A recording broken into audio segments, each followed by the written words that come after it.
Ken, how you doing with Kate Middleton's disappearance? How's that Oh, in the world? I'm scouring the British Isles, like everyone else, and desperately trying to find her. I'm wondering why her Photoshop skills are so weak. I was going to say, why didn't they call you? Yeah, they should have done. Well, that's it looks like an opportunity because obviously their PR team is not top notch, No. or they're playing like some kind of like 11th dimensional chess with this thing where we'll all see at the end where all the pieces fit together and we're like, oh wow. Yeah, Does that ever happen now? No, it doesn't. But I always hold brought it up hope. that that's what's going on, but I never see the outcome. Maybe everybody said that's what Trump was doing, and it never. Yeah, it didn't. What? Maybe it's not bad photoshopping. Maybe it's just her sort of slipping between dimensions. Her and the family slipping between dimensions and. The Vogue cover like ported into the photo, like the Vogue cover cut out. Dimension B finally revealed. What I wonder is like, because I saw that photo and I just like, it's a photo, I didn't put it in Photoshop and blow it up and try to, tear it apart, deconstruct it. I was wondering who does that and why. British people. Well, I mean, for the royal family, like that's a huge, like that's an industry in and of itself. Like there's I don't know if it's a TV show, but there's definitely streaming shows where like the entire focus is just dedicated to like professional level journalists that have access to the royal family's events and stuff like that.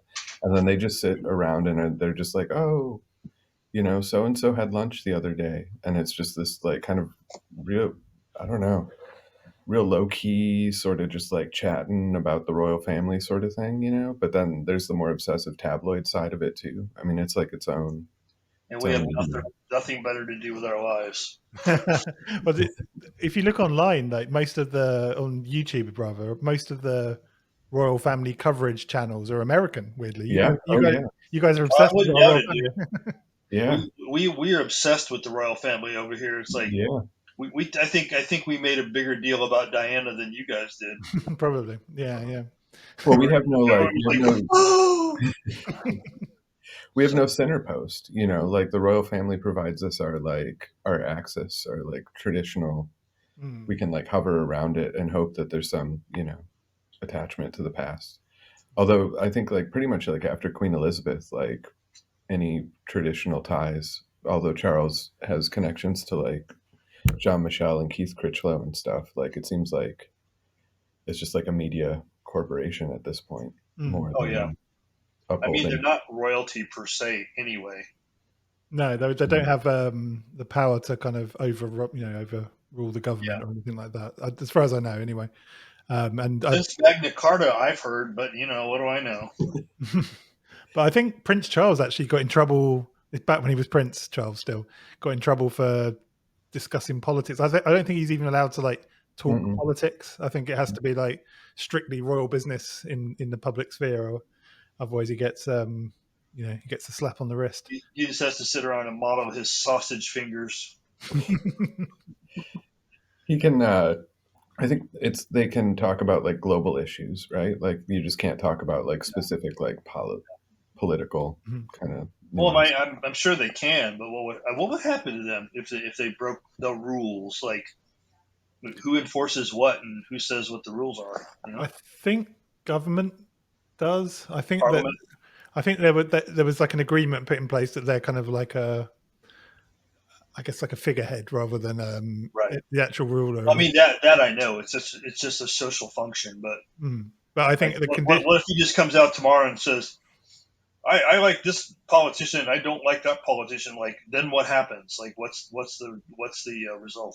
I actually don't know. I should know that, shouldn't I? From we should contact Charles and say, let's do an experiment. Yeah. But he's interestingly, Charles is apparently somewhat influenced by traditionalism, isn't he? Yeah. And he's also way into Jung. Into what? Yeah. Into Jung, Carl Jung. Yeah. Oh, Carl Jung. Yeah, right. Yeah. Interesting. Yeah, no, that's interesting for a king. But he actually he built a town in England called Poundbury, and it's like a brand new town, but he made it look old, basically. So it's kind of like, and apparently it's been like super successful. I don't know why it's been so successful, but but apparently there's some sort of traditionalist value built into the town, and I'm not quite sure how one builds. I guess it's kind of like, it looks old, so it's kind of rejecting modernity or in some way, I suppose. But it's where all the trads are going to move together and live in a commune. Yeah, but they can't call it a commune because it sounds like communism. It's the worst kind of commune as well. It's, yeah. it's not a good commune. Everyone at the moment keeps talking about Satanic Panic 2.0 at the moment, and that's something I've been writing an article for Sitting Now. I'm going to start writing on Sitting Now again. So I used to. But yeah, I've been looking at like how it would differ now from the original Satanic Panic, and what kind of tools people in the occult community have now compared to what they had before. And it was kind of, it was very media driven, wasn't it? The original Satanic Panic. And I mean, really, the sort of people that were getting wheeled out to defend the occult were people like Nick Schreck and Xena. I've forgotten what's her. Well, I don't know. I think like that's an interesting way of putting it, because I think more than wheeled out, like they were. I mean, I don't remember. It was on like an old website, but there was a nice article about Boyd Rice's relationship with Bob Larson. Yeah. And like it was a friendship. And so basically they would just like, Bob Larson would be like, I need an extreme Satanist on my radio show. Yeah. And Boyd would be like, I'm your man. Like, I'll come on and say crazy stuff. And then like Boyd Rice then played off Bob Larson's like thing. And I mean, obviously Xena and that, like they were marketing themselves. And like Andy Kaufman and Jerry Lawler. Yeah, exactly. Yeah, it was, it's like, it's kind of an interesting like carny setup, so like. Who was the Temple of Set guy that got wheeled out? Is it Aquino? Was he also? Aquino, He went on. Yeah, he went on some stuff that was. The man with the eyebrows. There's some nice eyebrows on him. The guy was born to play that role with those fucking eyebrows. I saw a picture of him in grade school, and no real. Like that's what he looked like. Yeah, he was born into it. He was a walk-in probably. Yeah, I mean, he definitely like some sort of starseed magician born into the stage. Like, that was his later work. Like I haven't looked at it, but it was called like something like Star Birth or something like that. It was all about becoming the star kind of thing. All this stuff is so funny to me. I think though the Satanic Panic stuff, like the problem with it the first time round for the occult community was that there's no ability really for the occult community to kind of clap back, as it were. Whereas now it feels like that. Well, they didn't have the platform, and the only way to plug into the platform where they could clap back was like people like Geraldo Rivero and what was that guy's name that used to do the Morikovich and Mort something. Anyway, those daytime shows where people used to get into chair fights, it looked like wrestling, where they're hitting each other with folding chairs and things. That's the only place they had, and what was being offered to them was not a platform to clap back, was just a platform to play the bad guy. That was it. Yeah, I mean, it's interesting though, because there was, I mean, like, again, I don't know, like, not to over focus on the market aspect, but it benefited them. You know what I mean? Like album sales go up. Well, yeah. I mean, and so it's a weird cultural moment to like, like, I don't know. I mean, like, I don't know that the occultists really were the people that were hurt by it. It seems more like local communities and like families and stuff. When people would get accused of things, like that seems to be where the actual that's I mean, definitely like some of the stuff that went down in grade schools and I don't know, if you talk to some of the older occultists that are around in that period, they seem to be pretty not hot on it. I spoke to Lon I'm one of those people. I'm not hot on the overall effect. No, yeah. I mean, I think it benefited certain people because there is a bump you can get for being hated if you're just into like selling books or selling records. But from the overall perspective and from the maybe the upper Hegelian level. It didn't do occultism as a whole any good. No. And it's like, it's just social. I mean, the way I sort of look at it in my article is I look at Stanley Cohen's 5 levels of moral panic. And basically what I want to look at in that article, which I'm still writing, obviously, but is look at how do you intercept those 5 levels at some point? Like, there must be tools to kind of cancel out the moral panic, as it were, sort of thing. Because it's just, it feels like the tools we have available to us now in the media, especially, you know, if you include social media in that, are way more powerful than they were. Yeah.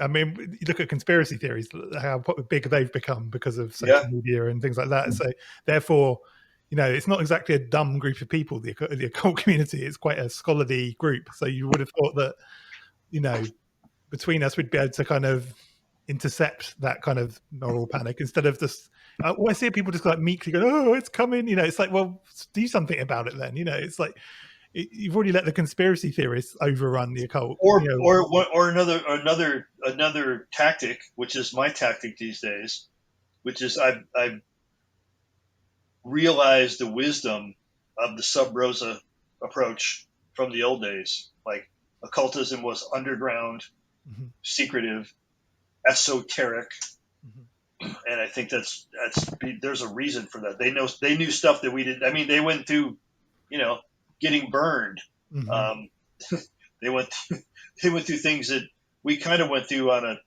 you know, kind of a figurative level, but we didn't literally. We weren't like, not all of us were dragged out in the streets and burned at the stake. And so they knew something we didn't know, and I think I've realized it is like there's wisdom in that approach, and that's the approach I take now. I don't get into the public. I don't get into public fights for people that want to talk about that shit. I avoid them, and I avoid public discussions. It's like the occult can't be translated and passed on in a public arena anyway. It has to be a one-to-one relationship. Yeah, that's why I'm kind of dubious of these online kind of magical courses. Like like people being initiated on Discord servers and things like that. It's it's definitely. I mean, if you would have talked to me in the '90s, I would have been a big fan and proponent of that. But this is 2024, so I've got some, you know, mileage under my feet, and I'm looking back at it now, and I'm going, well, there's a lot that's being lost in that. And I don't want it to be lost, so I've gone back to just having one-to-one transmissions with people, and not doing things on the line and doing it publicly. And like, you have to meet the person, you have to look at them in the face, you have to hear the tone of their voice. Like, there's all these things that online doesn't include.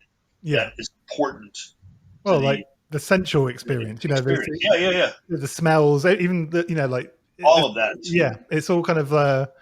I mean, I've been through initiations, and all those elements need to be perfectly in place. Yeah, otherwise it's just wrong. I've had good and bad initiations, so I know the difference between like a well done one and a really bad one. So it's well, you know, there's nothing worse than a failed initiation. Oh yeah, it sucks. Yeah, it's the worst. Like, it could really fuck somebody up, and it can create a monster.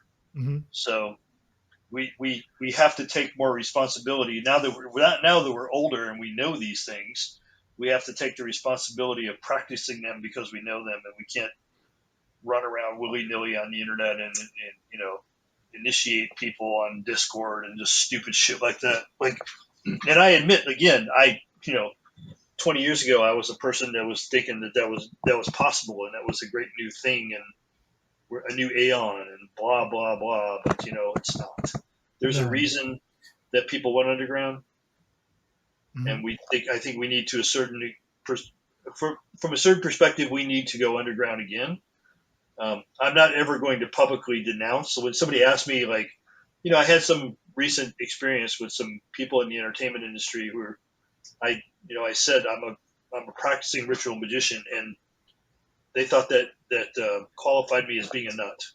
They're like, oh, he's crazy. You know, it's like, okay, you've just disqualified yourself from talking to me. That's what you've done. Yeah, it is ridiculous. I think I've got this other theory as well. I've been thinking about this all week, actually. But they, Kenneth, you know, we've been talking about how Kenneth Grant's been rising in popularity. I had this originally. I was like, oh, maybe it's the occult community coming around to Kenneth Grant. and I think they are. But I I think it think, is. but I have this theory now that maybe it's actually the conspiracy community that have made Kenneth Grant bigger. Mhm. That it's not actually the occult community at all. It's the conspiracy I think community. it was both. I think Yeah. the cult community started picking up on Kenneth Grant years ago Mhm. because I saw it, and then of course the conspiracy community noticed them noticing, and so they noticed, and you know how they work. You know, Mhm. if anything becomes popular in this conspiracy or the occult community, the conspiracy community almost immediately jumps on board with like, oh, that thing they're doing, oh, evil, evil, you know. Yeah, it's true. But yeah, it's funny. I keep seeing, so I watch a few conspiracy podcasts. I've been interviewed on a few conspiracy podcasts recently, and Oh no. they all talk about Kenneth Grant. They don't really talk about Crowley. They bring up the classic Crowley, Yeah. the bring me a blonde child, whatever, the masturbation thing, but they Yeah. don't. But they talk mostly about Kenneth Grant, and actually a lot of their references for Crowley seem to come via Kenneth Grant now. So it's kind of interesting that he's become their kind of. I'm not sure how Starfire feel about that, but it's probably. Well, I mean, look at in the late '90s. I think a lot to do with Grant Morrison becoming popular and bringing with him the idea of sigils. Mhm. And sigils lead to spare, and spare leads to Grant. And so I think that's what's kind of happened. And so a lot of us, like even me in the '90s, I started to pay much more attention to Kenneth Grant in the '90s and stopped paying attention to Crowley. And more attention to Spare and people like Spare, and I think a lot of people were doing that at the same time. And then that was, and obviously Grant Morrison was doing it too, like with the rest of us, because these things happen in waves. You know this, and so he was on the same wave that we were on. Only he had a good platform, like because he was a very popular comic book writer, and he had the Invisibles, and he did Arkham Asylum, and like so he had the ear of a lot of people. Yeah, And also Disinfo pushed him really hard for a long time. Mm. Like Richard really liked his stuff, and so he was in DisinfoCon, which to yeah, this day people tell me that that's the best talk from DisinfoCon that I remember was Grant Morrison. So like of course they were paying attention. All the magical people were paying attention to it, and then the conspiracy people. And there's bleed over. You know that there's people that are both. It started to bleed over immediately. Like, and then what was it, Dave? It was like 2010 when Redfern came out with that stupid book about the Collins elite, Yeah. and that was like blaming Parsons and Grant, Hmm. for Yeah. like they opened the Parsons opened the door, and Grant was exploiting the opening of the door, and it was like Well, demons and coming through. that through line, like Yeah, Brad Steiger, yeah, in the late '60s, wrote a book called Revelation: The Divine Fire, and he was around folks in the LA area, um, in the OTO, and so there's some like OTO stuff in there, and I believe he mentions Grant in there as well because of Gene Houston and Robert Masters, her husband. They were into Grant stuff. And so I think Grant actually wrote the introduction to one of Robert Masters' books, um, on channeling and that. And so that's like the late '60s, like '70s kind of stuff. So for like the end of the conspiracy thing that comes out of the Christian right sources that are anti-cult and all of that, like have mentioned Grant since the '70s. right. So that's baked in there, right? And so then Redfern comes in and they get like re-upped it because his work was used, by a lot of the anti-cult ministry Of folks. course, yeah.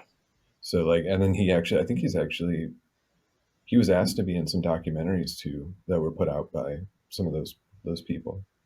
So yeah, like Grant is sitting there waiting to be absorbed, and it's interesting because right now with QAnon kind of stuff and that, like, there's this bridge between the Christian right conspiracy Absolutely. stuff, which has decades and That's decades. been there for like Yeah, it's yeah, been there for a while. I mean, even is in the '90s, I remember there was a lot of people that would you consider conspiracy culture people, like UFO culture people, who would talk about demon possession, and they sounded like fundamentalist Christians. Yeah.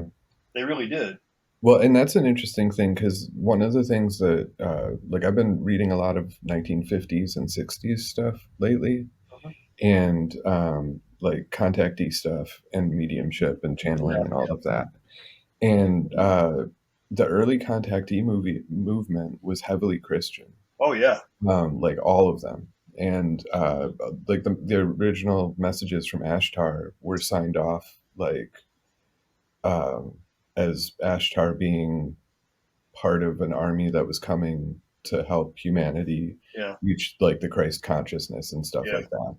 And Trevor James Constable's work, he was coming from like a kind of like Steiner perspective. And so anything like Grant and all of that was considered to be dangerous, the idea of opening up those things, because even though like Constable was friends with George Van Tassel, and the giant rock scene, he initially did some channeling work with what he felt were outer space intelligences. He in his work, like his actual written work, which came after his experiments with it, he rejects all that stuff out of hand, saying that like to open up those kind of things is bad because you don't know what you're getting, and even if you get good stuff, it's best just to avoid that and develop yourself mystically, which is kind of like Frater Akkad, in that, like when he went into his hard Buddhist push, just rejecting all the occult stuff and the psychic stuff. And point being that kind of narrative, the anti-Grant, if you take Grant's name off of it, so the anti like outer influences and that, like that existed like really early on in this stuff. The Borderland Science Research Associates material, like up until they stopped really like publishing in, what was that like the late 90s, Joe? Yeah. Like where Thomas left, and they didn't really have like a focus. Like all that stuff is from kind of a Steiner angle too, that rejects those contacts, or at least puts them in light of potential danger. Like Riley C. Crabb, who came in after Meade Lane, was super focused on that stuff. There's a lot of stuff about the lunar mafia and like the the negative intelligences and that kind of thing.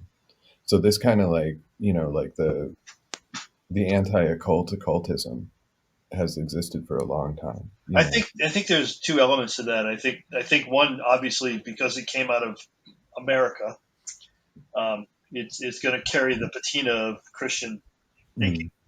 But also, I think to a certain extent, there's a hedge being put in there, because if they look at it from this perspective, like when Pico della Mirandola was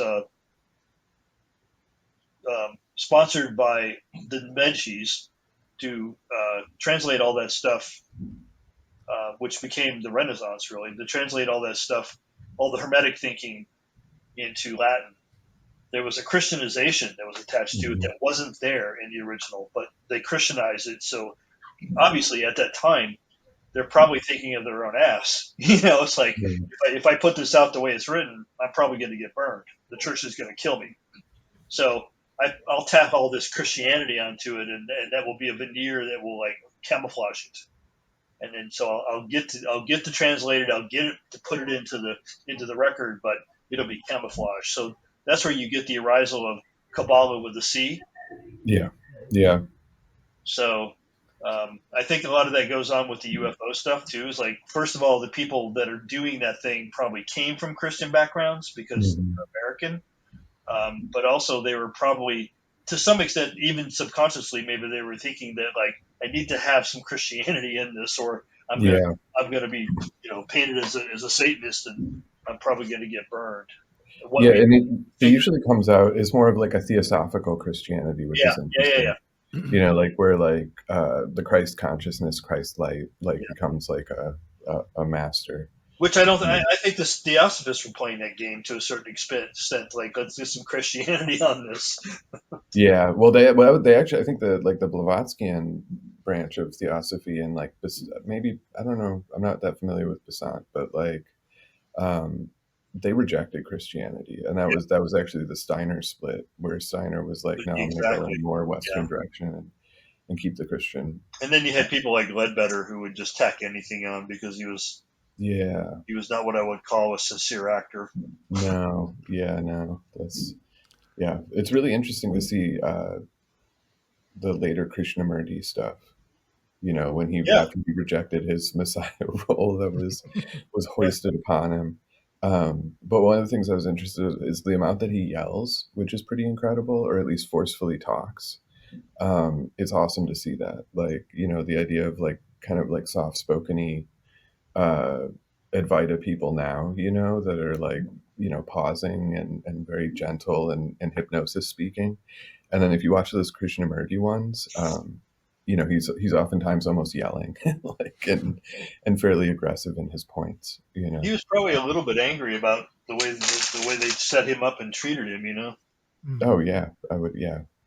And then when he became old enough to realize this is not me and what I want to do, like, of course, you know, a funny story. I went to his house in Ojai.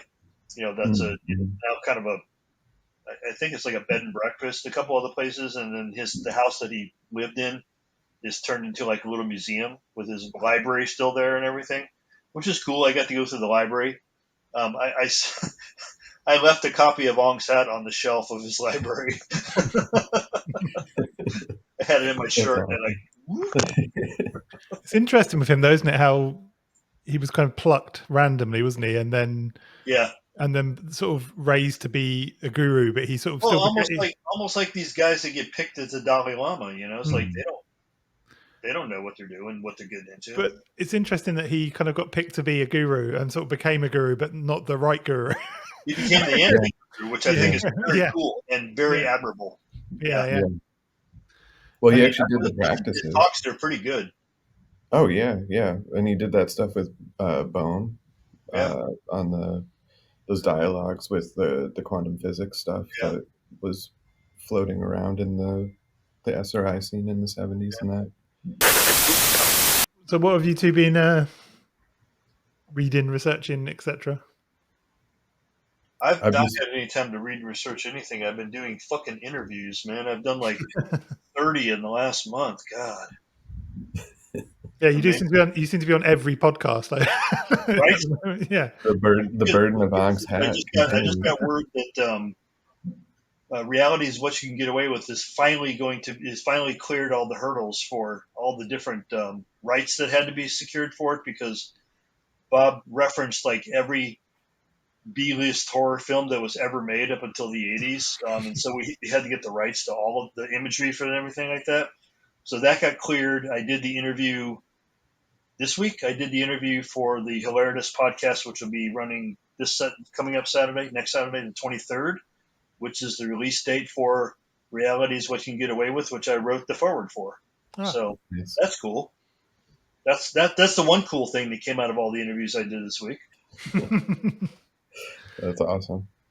Is that an announcement, or because this will be out before that? Yeah, that's fine. That's fine. Okay, cool. Right, yeah, I talked to everybody, and the podcast is dropping on the 23rd, and the book is either right on the 23rd or right around thereafter, so that we can say that. Yeah. Okay, cool. That's good. What about you, Dave? Anything interesting? I've just been in the 50s, 60s New Age, like the pre-New Age, and it's fantastic. The psychic age, when ESP was real and all the possibilities were open. Before it got academicized, kind of thing. Yeah, well, before they got think tanked. Before they got think tanked into the ground. Before ESP was a bad word. Yeah, it's really interesting to see this pre-70s stuff, because it's a whole group of folks that just get erased from history. Like, it's this like missing chunk to things.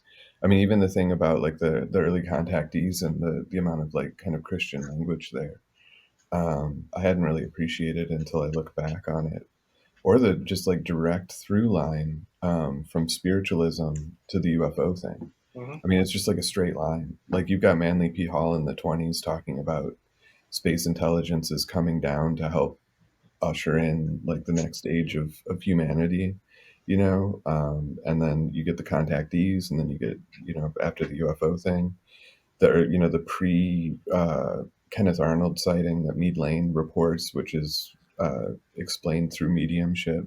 I mean, it's amazing. I'm surprised that nobody's done like a more concerted study of the through line, because the similarities are so obvious. I think Grant Cameron more recently has talked about like the apports, some of the mediumship stuff. Valet writes about the high weirdness aspects, which make a UFO encounter often like a seance at times. Make that your But project, Dave. You need to write a book. Yeah. yeah, I will. So, but that's the other thing that I've been learning is that like the pre-50s and 60s thing only existed because of patronage, in the true sense of patronage, Mm-hmm. and we don't have that today. Yeah. Necessarily. Everybody's putting their money into foundations or into events and that kind of thing.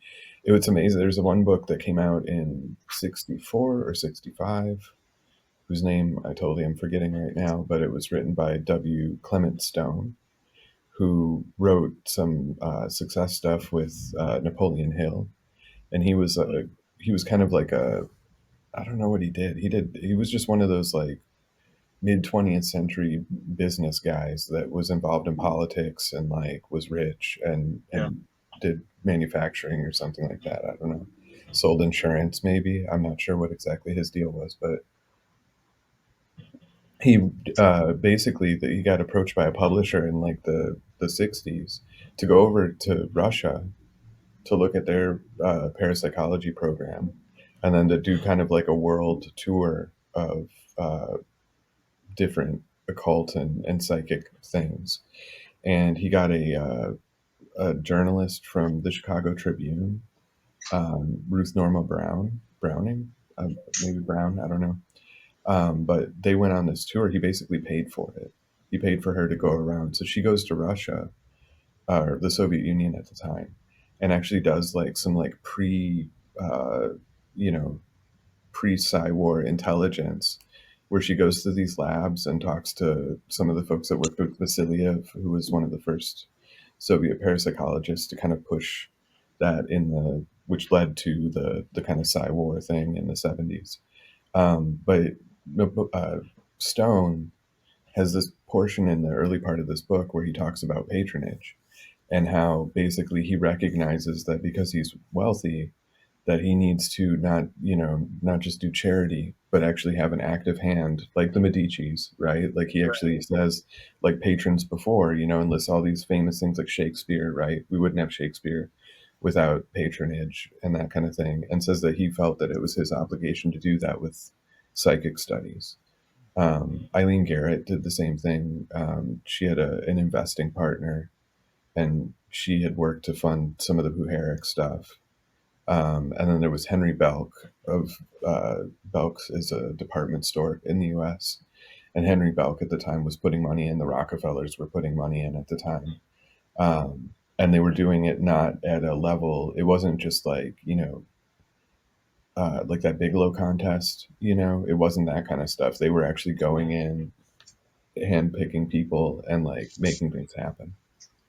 So if we can restart the patronage thing, I'll write a book. Otherwise, I'm going to keep my full-time job and and, and my sanity. Well, when I was in Santa Barbara, when I lived in Santa Barbara, I discovered that there was an entire history of mediumship organizations in Santa Barbara. It was huge. Yeah. In fact, there's still some that were still active. Like they're mostly like we're old rich ladies. Yeah. We're sponsoring the thing. But it goes like all the way back to the 1800s. Yeah. It was so, and that's the amazing thing. Like, it was so huge that for it to just disappear, like that's really what makes me interested, because the like up into the 70s, like you still had spiritualism as an actual kind of like force, and you had a lot of people that were in the establishment in the US and UK and around the world that were really interested in this stuff, and that were involved in it. And in all of the stuff I'm looking at from the 60s, and even in the late 50s stuff, the spiritualists were talking about the space program, because ESP was going to be the next thing for communication in space. And this was like a general thought, and it's just really fascinating to see. California was a huge hub of it, which, you think about like the California New Age stuff now is more kind of like East West meditation, yoga kind of stuff. But like in the 50s and 60s, it was uh, this weird kind of theosophical Christianity, spiritualism, mediumship, channeling kind of stuff. I don't know where it was. When I was in LA last time I was there, there's a road, and it's in a sort of bit more of a rundown. It's near North Hollywood. There's this road. It was near where we were staying, I remember, and I was going to stop, but we didn't have time. But there's this one road that had a whole. It was like 6 or 7 like storefronts that had mediumship, and it was all very old school. Oh, Almost. Sherman Oaks. It might be in Sherman Oaks. It was. Yeah, Yeah, it was. Sherman Oaks has a whole like Hollywood has the row, like the strip. Sherman Oaks has a psychic strip, which is Oh, it's awesome. actually pretty cool. It's like there's Yeah. like nothing but like there's a big bookshop there. I think the Sacred Eye or something like that, and clustered around that is like people with their spiritualist shops and psychic shops and all that kind of stuff. And I used to go over there and just walk up and down the row, and just some of the people you meet. Oh, some of the people you saw going in there, yeah. Because I used to drive down there each day, and I just see the these people hanging out on the street. Yeah, are amazing. It's like yeah. like not just the people in the stores and stuff, but the people who go there just to hover. Like I used to go there and like walk around and like talk to those people. They were amazing. Some of these people, the shit they would tell me is just amazing.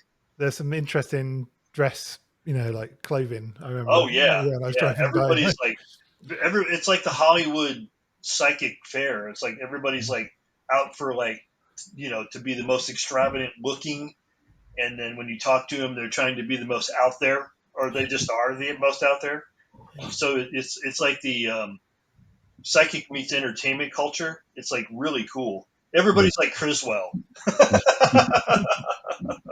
I am Criswell. It's like I don't know how it is there, but over here, there's definitely a rise all of a sudden again in like these kind of like. I was in London recently, and I can't remember the name of there's this sort of market area there, and it's like an indoor market. And I noticed, because I've been there quite a few times, and what's it called? I can't remember. It's North London, but the 3 of the what were food places have been replaced with like palmistry, mediumship places. And it's like I noticed this last time when there was a recession, the rising kind of that kind of stuff. It's like that's what happens here too. Like yeah. we're because of the because like they say the economy is good and blah blah blah, and that's probably true for some people, but I don't think it's true for everybody. But also the uncertainty, like the Trump years knocked a lot of people off their pins, and they're not back. Like they're not back on their pins. And the pandemic and all these uncertainty things that put people into a state of uncertainty. Then you've got the kids that came up in that, and they're like really lost.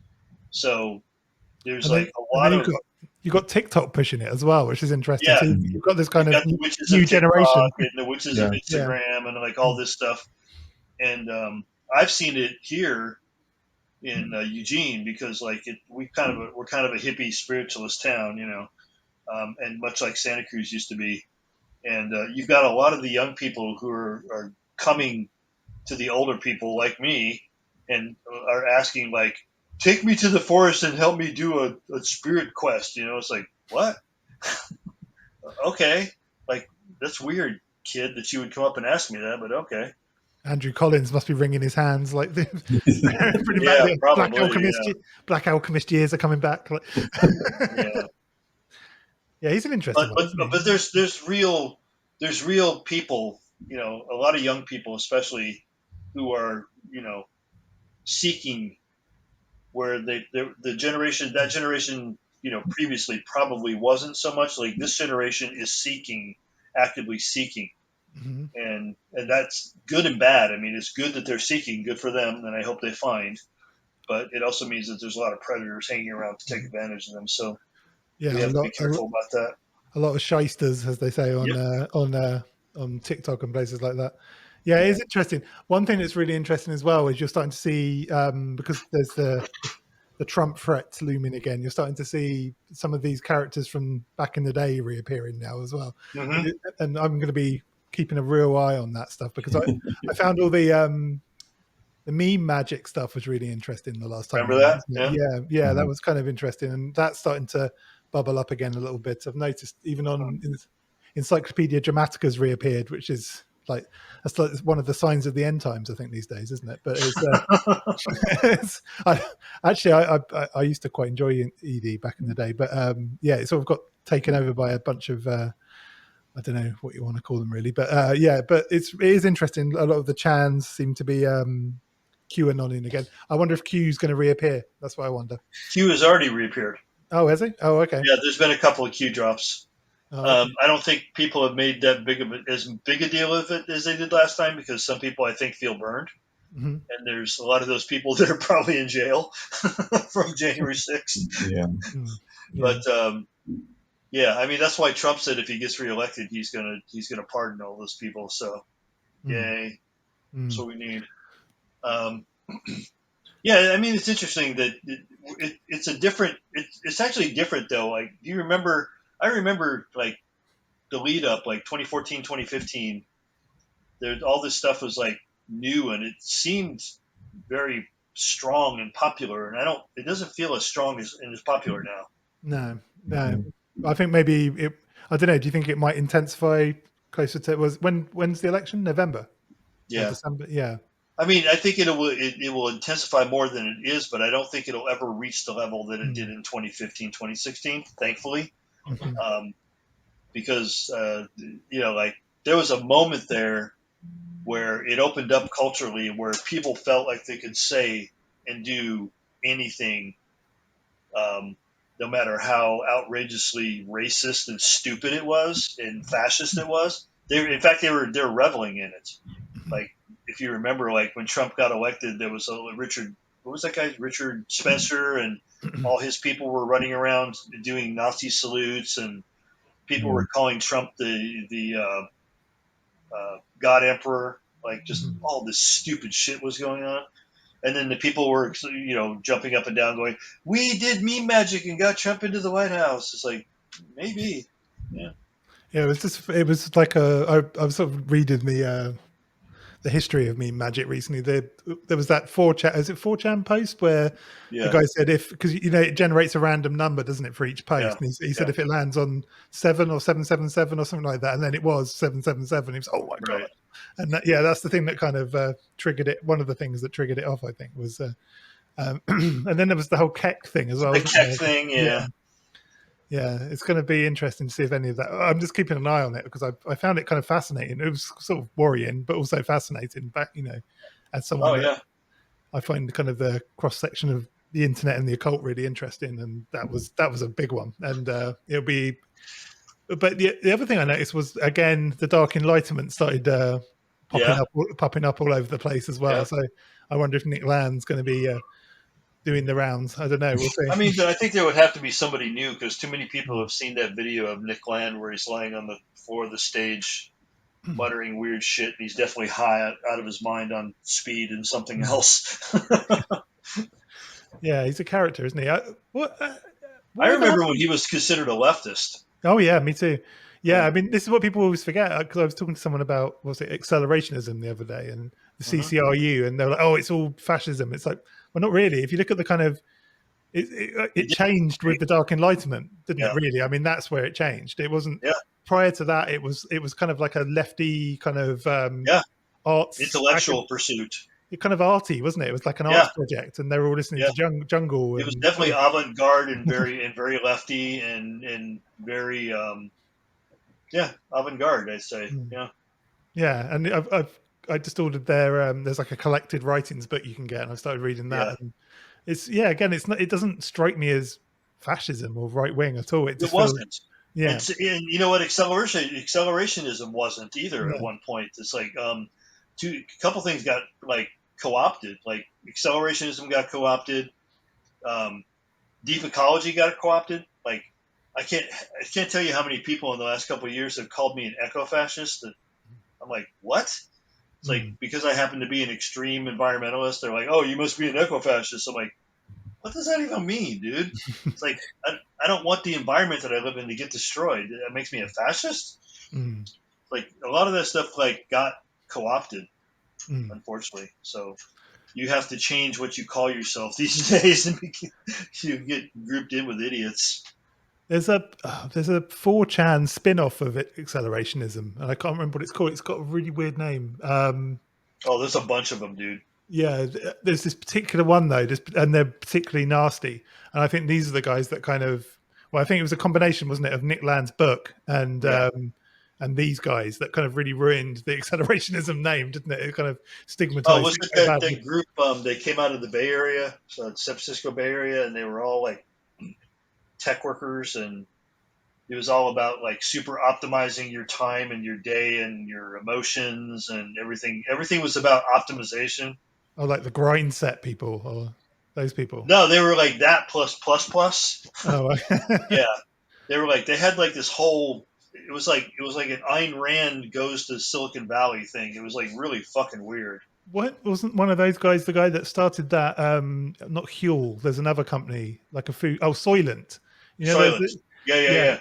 That's the group. That's the group. Yeah. I'm pretty sure. Yeah, they all drink that bullshit. I tried it. It's horrible. Yeah, it's foul. I tried it as well. I drink that Huel stuff to try and lose weight a bit, but that Soylent stuff. Oh, Jesus Christ! I mean, oof. Yeah, it's not good. It's. I did one called Keto Chow, which is okay. Yeah, it was not bad. But yeah, just the idea that like I replace my food with some powder drink. No, I'm sorry, it's not going to happen because it's a 21st century, Joe. It's time. Huh? It's the 21st century. It's time. Yeah, I know. It's time. Replace your food with liquids. With my food pill. Like Yeah, just the 70s. Well, that's the next 40 years. Right now, we're just. I remember reading that stuff when I was a kid in the 70s, and it's like like when I live in space, I'll only have to take a pill every day. I won't have to eat. I'm like, why would I want to do that? I like to eat. That's Jetsons stuff, isn't it? I mean, yeah, it's all that Jetsons stuff, like all that stuff that we bought.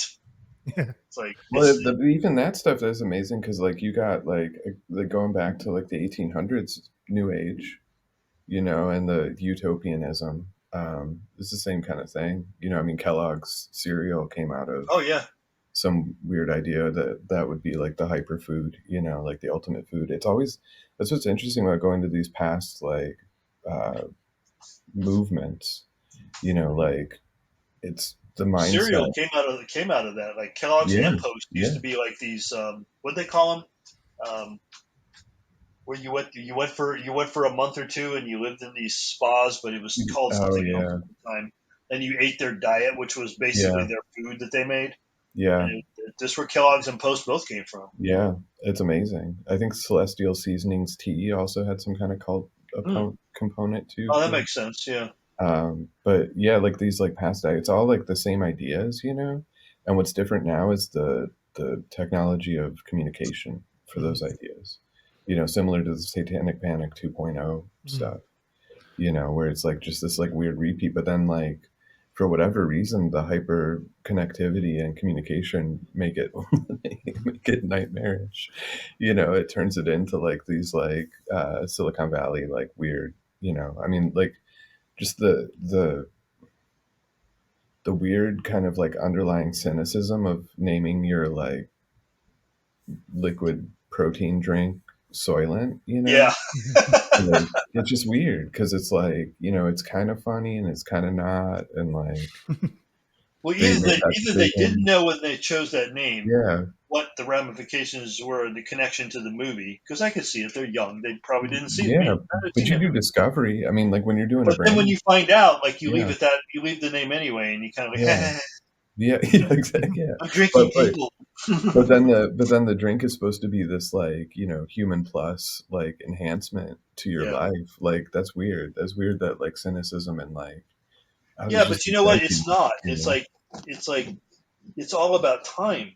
It's about optimization of your time. The reason Yeah. Soylent became so popular with the hacker crew in Silicon Valley is because you didn't have to take time out of your day to eat. Yeah. Yeah. Oh yeah. Yeah. It's really that simple. It's like reach into my desk, pour this into water, shake it up, and drink it. I don't have to Yeah. get off, leave my office. I don't have to stop staring at my screen and looking at Yeah. code. It's like, Yeah. no, man. It feels like they should have targeted the gamer market with that. Surely, that like they just need to come up with something that's a bit more gamery. But this is the failure for all these people. Is Yeah. like, yeah, they should have targeted it, but they didn't because they're literally cultists. Yeah. For whatever that cult is, like they don't see the real world. They don't see like the actual the way things, work in the world. They're optimizing and best practicing, and it's not real. I I mean, found one good use for the keto chow, the Soylent replacement that I used, which was when I did the PCT, the Pacific Crest Trail. yeah, yeah, exactly, yeah, That was 6 months, and sometimes I would, in the middle of the day, instead of stopping and taking everything, pulling everything out of my pack and eating, I would shake one of those up and drink it and keep yeah, going, and then I yeah, would like make my camp for the night, and then I would unpack my food and I would yeah. make food. So that was it was a good meal replacement on like in a circumstance like that. But I don't believe that replacing your meals altogether with something simply for the sake of optimizing Well, time. it'll destroy your guts too. Yeah, Like you can't do that. yeah. Like you're gonna Your end up like body with some needs, like, major people don't bowel understand, like, issues. your body needs to process food. Yeah, You need fiber. You need yeah, the act of processing food in your gut is as important as eating almost. yeah, And people just don't get it. Like it'll kill your biome. That's for yeah. one thing Oh for yeah. sure. Yeah, well, I mean, just imagine like the lack of like musculature that's gonna have. It's a horrible thing. You would like end up Yeah, in a really bad state if you were just sitting on a computer drinking like Huel for the rest of your, 5 yeah. years or something like. Which But is what those people say you should be doing. And the reason yes, it was even developed was for people that didn't want to. I mean, think of this: didn't want to take the time out of a day to eat food. yeah. How fucked up is your life when you're at that state? There's a famous British dandy whose name I forget. He's amazing, and there's a famous documentary about him in I think the '60s. And he just because he was at the time in the UK, like being gay was illegal, Right, and like he was open and like just living his life to its fullest, but he made a point of saying that he ordered some kind of powder in the '60s that was something that he could just drink, and that was it. He didn't eat, like he just right, drank this stuff, but it was totally like a Huysman's kind of like decadent, like kind of. He wasn't saying that it was the ideal way to live, right? Like right. he was very openly being like, I'm a decadent human being and I don't want to bother with eating, so I'm going to drink this protein mix that I ordered from a chemist. So so we've sort of spoken about Satanic Panic, but how do you kind of say you do want to get involved in the fight, as it were? How would you recommend sort of getting in there and kind of disrupting it? Because that seems to be the only thing you can do. You can disrupt. And the interesting thing actually is that it's coming. The last one came via the church. Obviously, that was the Yeah, the source of it. This time, it seems to be coming from the church via conspiracy theories or via conspiracy theorists. They've become like the kind of middleman now. It feels like. via right wing politics. Yeah. Yeah, exactly. Well, and that I think like in the, I mean, we had like a long satanic panic from like I mean, we'll say the '80s one, Yeah. right? Like the period in the '80s became really big with law enforcement consultants were a major Oh God, yeah. source of People like that. Gunderson.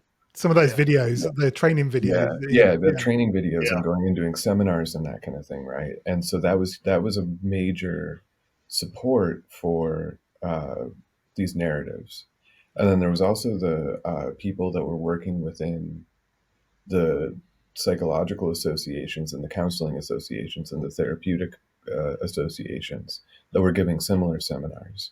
So this area of expertise that floated, it wasn't in the media, right? But they sometimes would get called in to comment on a media thing.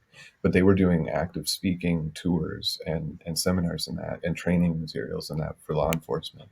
And so I think that honestly, if you really want to truly have an effect, is where to focus.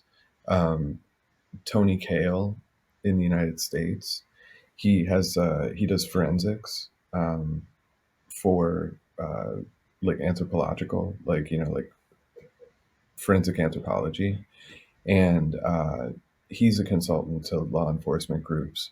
But he's not. He actually went from kind of a satanic panic mindset to uh, the real world, and so he's there actively like working to educate law enforcement about, hey, you might find this, but it doesn't mean what it may not mean what you think it means. Yeah. And there was a recent case in Macon that he got called in on, where they had actually found a prenda by a train track, and so it had a human skull in it.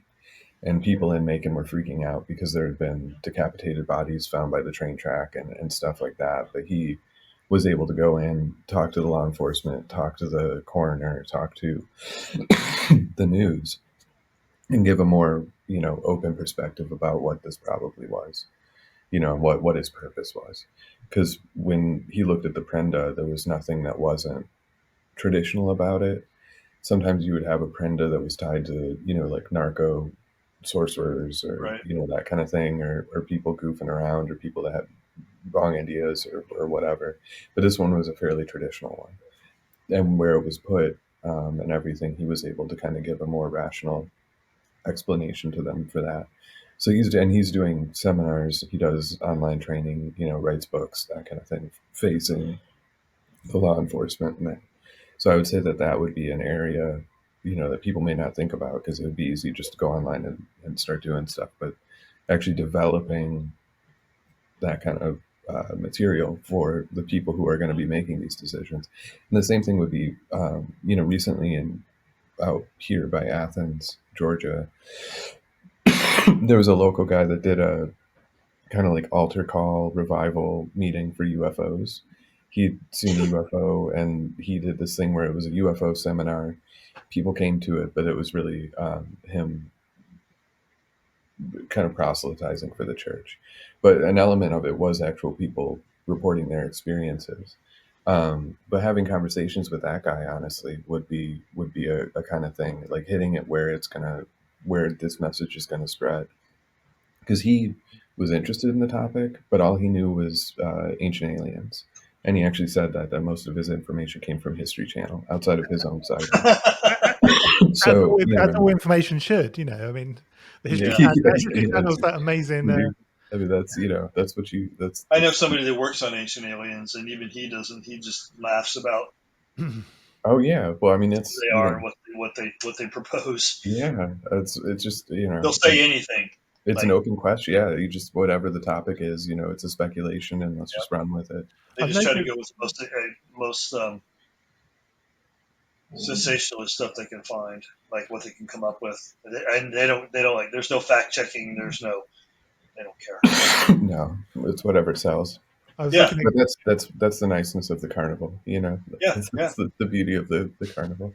I was looking at Gaia TV again the other day, and for my sins, and I've noticed that their content has got a lot of satanic stuff in it now as well, which is see, that's what I mean. All that stuff, like even back in the 90s, I was hearing stuff in the conspiracy UFO / paranormal underground where a lot of people were accusing other people of being possessed by demons. Like people accused me of it at some point, but it's like it all sounded like Christianity. It sounded like fundamentalist Christianity. But it's just baked into an occult mindset. Yeah. I mean, it's baked into the occult mindset. You're talking about hidden occult influences in the world. There's no way that for a certain mindset, which is why in spiritualism, in any traditional contemplative work that you would do in whatever tradition, there's always the purity aspect of the mind, right? Like you need to make sure that you're not just like allowing open space for these narratives to just roam free, because you're dealing with these questions of these hidden influences, and it can lead to paranoia, super quickly. I mean, it's just baked into the occult mindset. So with the popularization of occultism, you're going to have that, Yeah.